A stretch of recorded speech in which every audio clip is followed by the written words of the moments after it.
Right. Next New York నుండి Narender phone చేశారు. నరేందర్ గారు మాట్లాడండి యామిని గారితో. హలో, నమస్కారం అండి. ఇది ఇప్పుడు ఔటర్ రింగ్ రోడ్ అని, ఇన్నర్ రింగ్ రోడ్ అని ఇప్పుడు కొత్తగా పట్టుకొస్తున్నారు. బీజేపీ కూడా అది గ్రీన్ సిగ్నల్ ఇచ్చినట్టుంది. సో దానికి సంబంధించి ఇప్పుడు అక్కడ స్థలాలు ఎవరి చేతులలో వెళ్తున్నాయి? ఈ రాజకీయ నాయకులు కొంటున్నారా, లేకపోతే అదేమన్నా పబ్లిక్ కి తెలిసే అవకాశం ఉందా? ఎందుకంటే ఇప్పుడు నారాయణ సంస్థలు లేకపోతే ఆల్రెడీ మీ బీజేపీ వాళ్ళు మీకు కూడా ఏదైనా ల్యాండ్స్ ఉంటే చెప్పండి, లేకపోతే ఇప్పుడు మీ ప్రభుత్వం అధికారంలో ఉంది కాబట్టి మీరు కూడా ఏమైనా ల్యాండ్స్ కొంటున్నారా? మీరు దాన్ని ఏమైనా పబ్లిష్ చేస్తారా? ఎందుకంటే ప్రభుత్వ ప్రతినిధిగా మీరే తింటున్నారా, మేము ప్రజలకు ఏమన్నా ఇస్తున్నారా? అది ఎంత పారదర్శకత ఉన్నది అదొకటండి. అదొకటి. సెకండ్ వచ్చి ఇప్పుడు బీజేపీ వచ్చి మేము లాని చేంజ్ చేసినాము బ్రిటిష్ వాళ్ళది అని అంటున్నారు.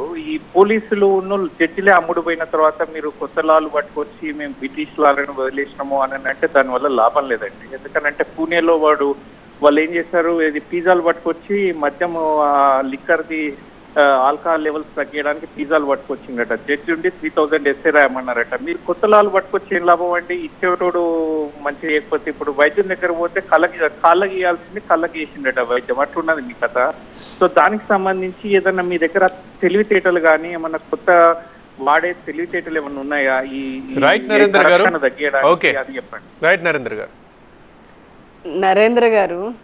నరేందర్ గారు ఫస్ట్ క్వశ్చన్ వచ్చేసి భూముల గురించి మాట్లాడారు. నన్ను కూడా పర్సనల్గా క్వశ్చన్ చేశారు కాబట్టి నేను ఆన్ రికార్డే చెప్తున్నాను.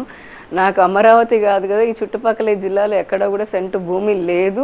నాకు కొనే అంత ఉద్దేశం కూడా ప్రస్తుతానికైతే అంత లేదు. కానీ ఆలోచన ఇకపోతే నాయకులకు సంబంధించి ఎవరు తింటున్నారు, ఇది ప్రజలకు చెందుతుందా అని చెప్పని అడిగారు.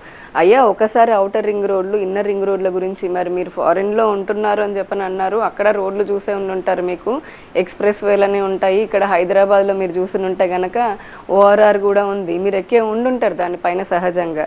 ఏదైనా సరే ఒక నగరానికి మరీ ముఖ్యంగా క్యాపిటల్ సిటీ లాంటి దానికి ట్రాఫిక్ లోపల నుంచి సిటీ లోపల నుంచి వెళ్తూ ఉంటే ఈ ప్రజలకి ఇబ్బంది, బయట నేషనల్ హైవే నుంచి వెళ్ళేటటువంటి వాళ్ళకి ఇబ్బంది. కాబట్టి దానికి ఓఆర్ఆర్లు, ఇన్నర్ రింగ్ రోడ్లు కడతారు. దానికి సంబంధించిన స్థలాలను అంటారు, అది ప్రభుత్వము రైతుల దగ్గర నుంచో ఆ స్థల యజమానుల దగ్గర నుంచో కొనుక్కోవడం జరుగుతుంది, ల్యాండ్ పూలింగ్ అని అంటారు దాన్ని. సో దాని చుట్టుపక్కల ఎవరు స్థలాలు కొనుక్కుంటున్నారు అనేది అక్కడ భూములు ఎవరికి ఉన్నాయని దాన్ని బట్టి తెలుస్తుంది. అది నాకు తెలిసే పరిస్థితి అయితే లేదు, మామూలుగా తెలియదు. మీరు వెళ్ళి గవర్నమెంట్ వెబ్సైట్లో ఉంటాయి, ఆ సర్వే నెంబర్లు ఉంటే కనుక మీ దగ్గర చెక్ చేసుకోవచ్చు. అది ఎవరి పేరు మీద ఉంది ఇంతకుముందు, ఇప్పుడు ఎవరి పేరు మీద ఉంటుంది అనేది.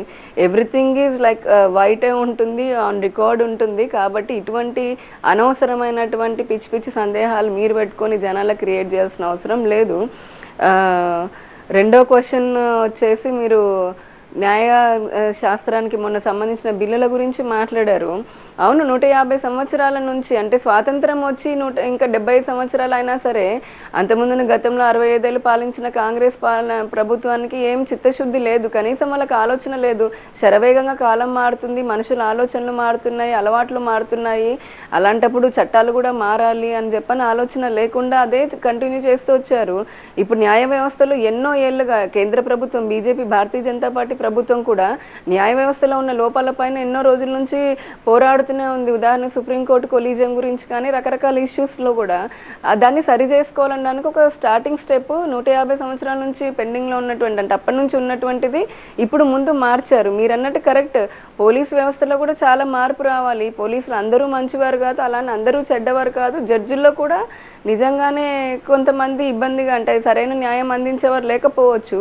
కానీ ముందు చట్టాలు చేసి వాటిని ఇంప్లిమెంట్ చేయడానికి పటిష్టమైనటువంటి వ్యవస్థ చేస్తూ అలానే అందులో పనిచేస్తున్నటువంటి వారిని మార్చుకుంటూ మార్పులు చేసుకుంటూ పోతే it takes time, over night ఏది జరగదు.